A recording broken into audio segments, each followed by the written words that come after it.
Bonjour, François Cluzel, je suis maître de conférence à Centrale Supélec et membre de l'équipe organisatrice de ce tout nouveau cours, un électif de deuxième année qui s'intitule « Communiquer la recherche scientifique durable ». Pendant une semaine, nous avons une quinzaine d'étudiants de deuxième année du cursus ingénieur qui ont pris en main des sujets de recherche proposés par des chercheurs de l'école et créé un support de vulgarisation et de communication scientifique à destination de différents publics et sous différents formats. Nous venons juste d'assister à la restitution de ces projets sous forme d'un petit forum avec des pitchs et nous avons été vraiment impressionnés par la qualité de réalisation de ces différents formats en 5 jours de temps par ces étudiants.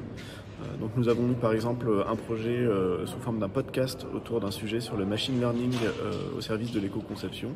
Nous avons eu un sujet autour de l'observation de la Terre par imagerie satellite pour détecter des ruines antiques dans des forêts primaires.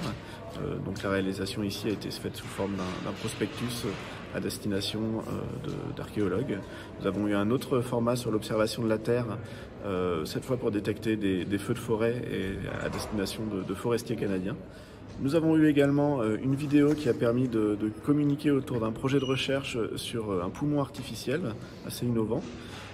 Nous avons également eu la création ou l'ébauche d'un jeu sérieux pour simuler des scénarios autour de la mobilité électrique et de l'installation de panneaux photovoltaïques dans les villes.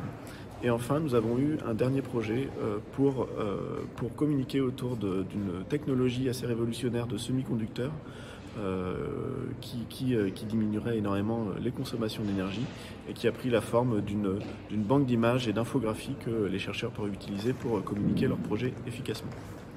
Le principal enjeu de cette semaine, c'était finalement de faire comprendre à nos étudiants toute la difficulté de pouvoir communiquer ou vulgariser des sujets de recherche scientifique. C'est pour ça qu'on a fait le choix de les confronter directement à des sujets proposés par les chercheurs de l'école. Et la difficulté était vraiment pour eux de passer typiquement de la quantité d'informations scientifiques qu'on peut trouver dans un article scientifique que pas grand monde va comprendre à part les super experts du sujet, à un support qui soit vraiment vulgarisé, compréhensible par un plus grand nombre ou pour un public dédié et qui permette de communiquer très efficacement des sujets très complexes.